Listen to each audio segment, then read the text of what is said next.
Bonjour à toutes et à tous, bienvenue sur votre chaîne d'information régionale. En ce jeudi 19 septembre, voici le journal de la rédaction en images en 8 minutes.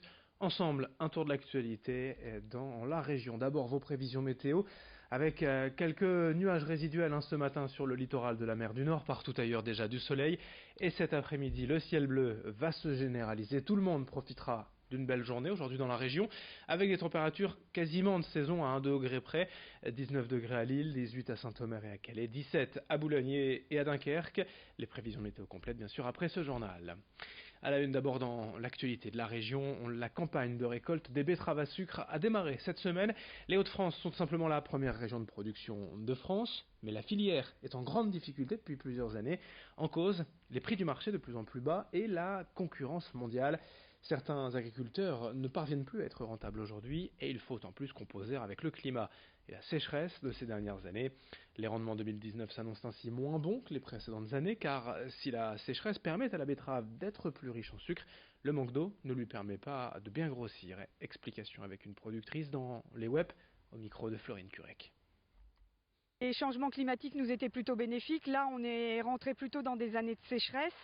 Donc, c'est négatif parce que la betterave, comme toutes les autres plantes, elle a besoin d'eau pour sa croissance. Et donc, forcément, on a des rendements qui baissent un peu.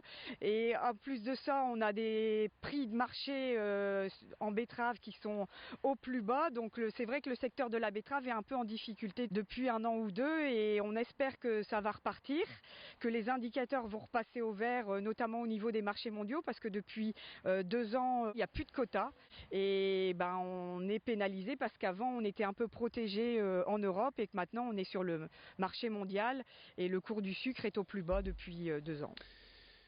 La crise des urgences et des personnels hospitaliers se poursuit malgré les récentes annonces de la ministre de la Santé Agnès Buzyn. En grève depuis janvier, les salariés de l'ARM, l'assistance de régulation médicale des SAMU de Lille, Amiens et Arras dans la région, estiment de ne pas avoir été entendus par le gouvernement et vont donc poursuivre leur action.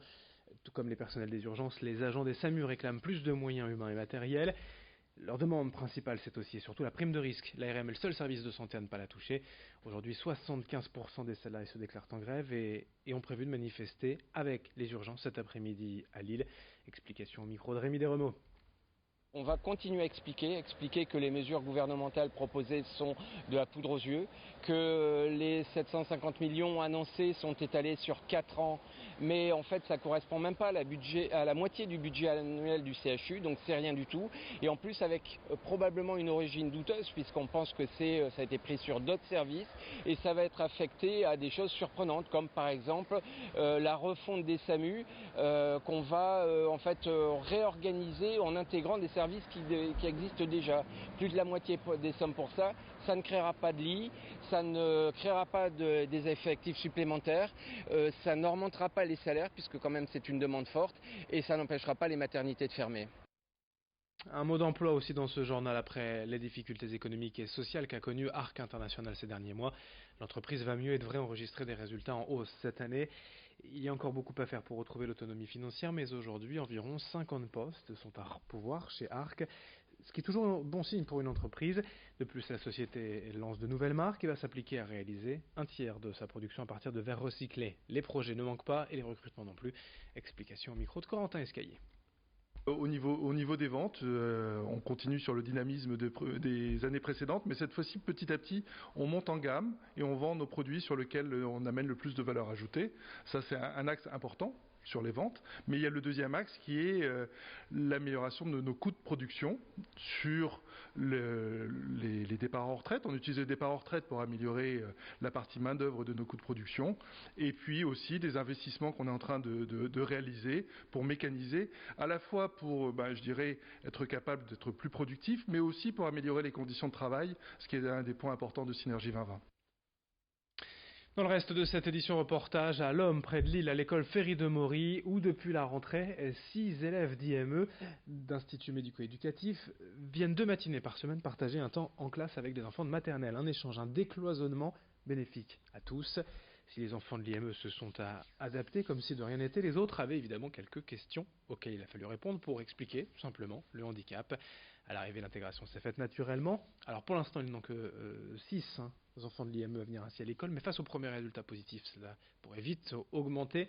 Explication tout de même quant à ce nombre restreint pour l'instant, au micro de Vincent Villers.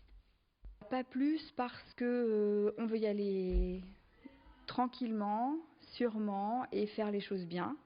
Et donc on se laissait le temps d'observer comment ça se passe et si les enfants s'adaptent bien. On voulait pas brusquer non plus l'école et les enseignants parce que c'est des nouvelles pratiques, c'est quelque chose qui se fait pas partout, c'est pas si évident. Voilà, donc pour cette raison-là. Et puis la région veut briller aux prochains Jeux Olympiques de Tokyo à l'été 2020. Pour cela, le conseil régional a mis en place la Team Hauts-de-France. 14 athlètes professionnels qui bénéficient d'une bourse annuelle de 5 000 € et d'un accompagnement professionnel grâce à des entreprises partenaires. Il y a actuellement 37 sociétés nordistes dans le projet, mais d'autres peuvent bien sûr les rejoindre. L'idée, c'est de faire avec les athlètes un contrat d'image, un mécénat en nature ou en compétences, tout ce qui peut aider le sportif à valoriser ses performances. Exemple avec Pierre-Ambroise Boss, champion du monde du 800 mètres, licencié à Lille, lui-même accompagné par l'entreprise Cooptalis. Explication au micro de Xavier Silly. Sportif de haut niveau, particulièrement en athlète, à l'instar du tennis, ça ressemble vachement à une entreprise. Voilà, à contrario du football ou des sports d'équipe, où là c'est les clubs qui gèrent un peu tout, on sait qu'il y a des concierges et tout. Nous, si on veut faire du haut niveau, dans mon sport, dans l'athlétisme, c'est ok, coach, on va où cette année, on fait comment, c'est quoi la stratégie et c'est quoi notre objectif. Et à partir de cet objectif, eh ben, on se met des contraintes, des limites et en fait, plus on est accompagné, plus les limites grossissent, tout simplement. Et plus les limites grossissent, plus l'objectif est haut, tout simplement. Donc voilà pourquoi moi, à l'heure actuelle, j'ai besoin de sponsors. Et puis pour terminer, vous le savez forcément, ce week-end, les journées européennes du patrimoine vont nous permettre de découvrir des lieux insolites, emblématiques, d'habitude fermés au public. Et pour nous aider justement à aller découvrir plus facilement ces lieux, eh bien le Conseil régional des Hauts-de-France et la SNCF proposent le TER Patrimoine 30 destinations à 2 € pour s'y rendre en train plus facilement. Fin de cette édition, à suivre bien sûr vos prévisions météo et d'autres infos dès le prochain quart d'heure avec un nouveau flash.